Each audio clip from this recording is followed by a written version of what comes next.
it started over in front of the Washington building, came down Middle Avenue, down 7th Street, and then up west. And we're just completing now into a vault where all the circuits and all the piping connect into this vault. And at that point, there'll be 2 pipes that run into the new building, which will then conduct the heating and cooling for the entire building. So the geothermal system, the first phase of getting everything on the site will be done probably the middle of April.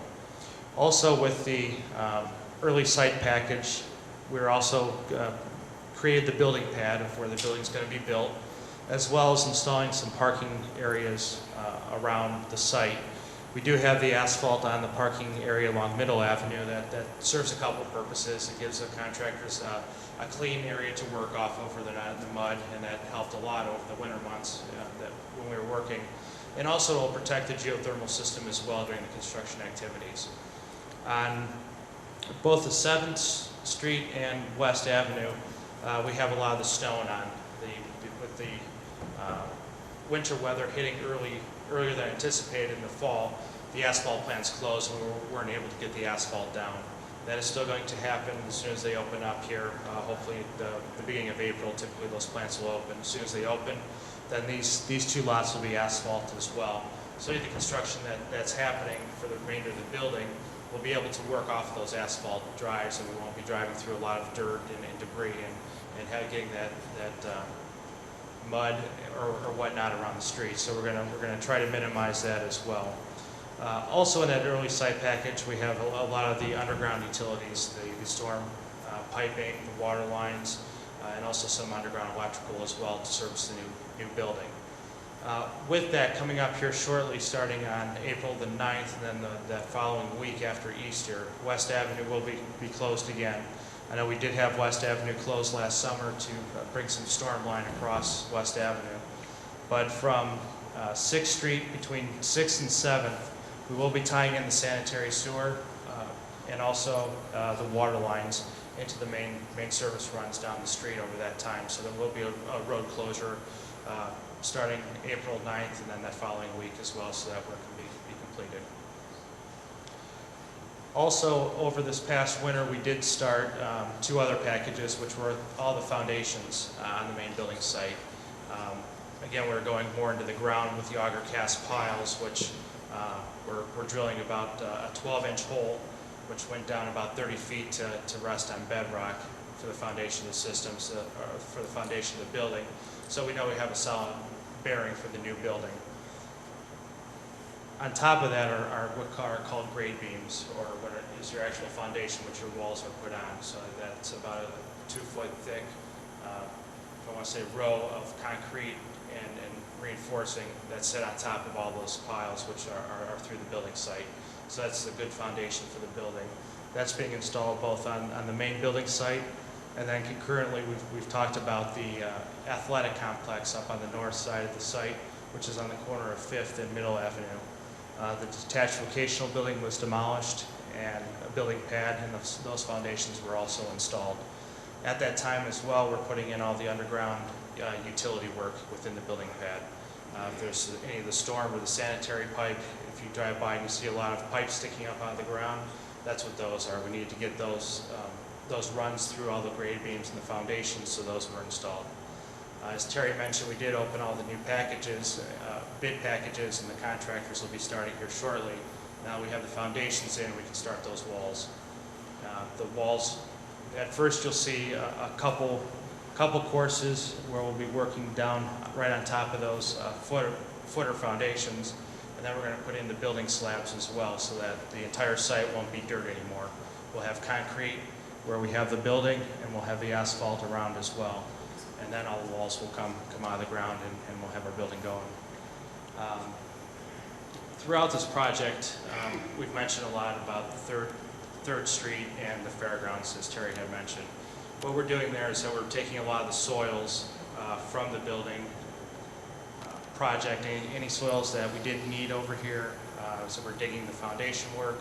We can reuse all the soil. On a typical site, we'll have a stockpile area.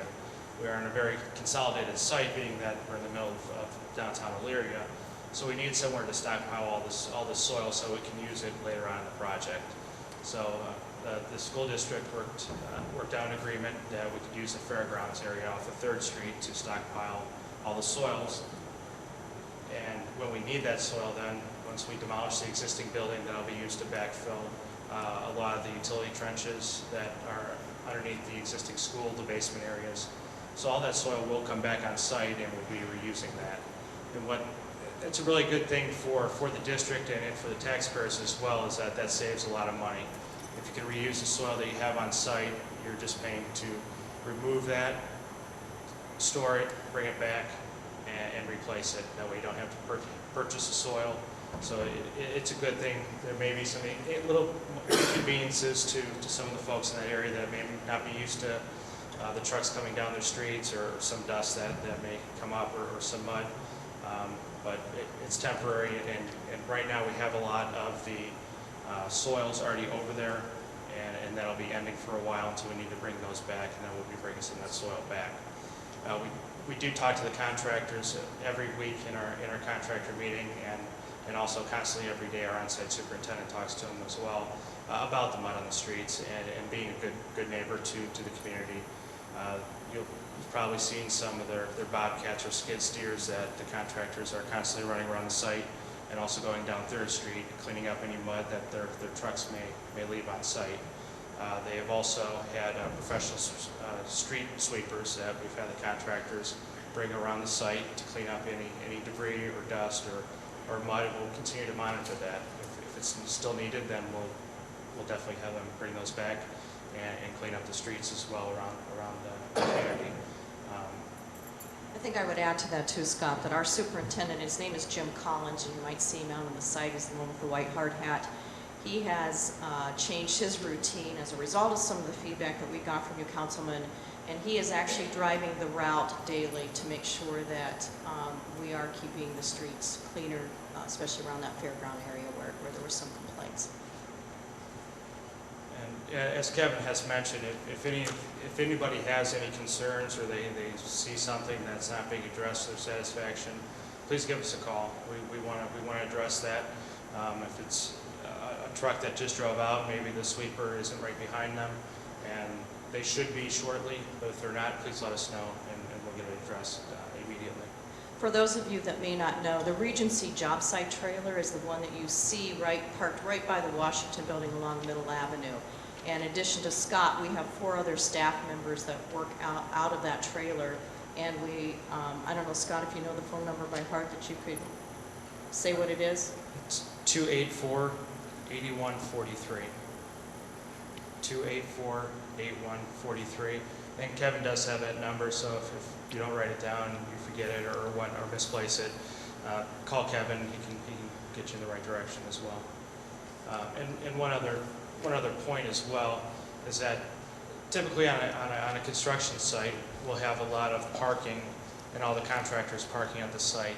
We do have, all the contractors will be parking down at the football stadium, and the contractors will be busing all their workers onto the site. So you won't have the increased traffic as well around the site with all the numerous hundreds of contractors coming onto the site with the school dismissals and the school coming on. So we're minimizing that, where all the contractors will park out at the stadium, and they'll be responsible for getting their workers on site. Scott, there's a question. Yes.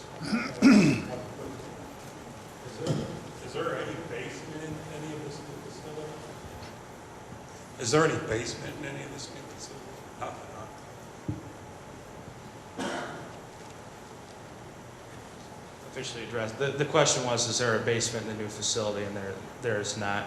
Other than the Washington building is renovated, which has a lower level to it, and that'll remain. But the new structure will not have a basement. I think we're concluded, and if there's any other questions, we'd be glad to take those about the project, anything we've said tonight. I think I'd like to also report, and I did say it earlier, that, excuse me, we are able to tell the district and the community that based on the bids to date that we are on budget and we are on time. So we're celebrating that certainly.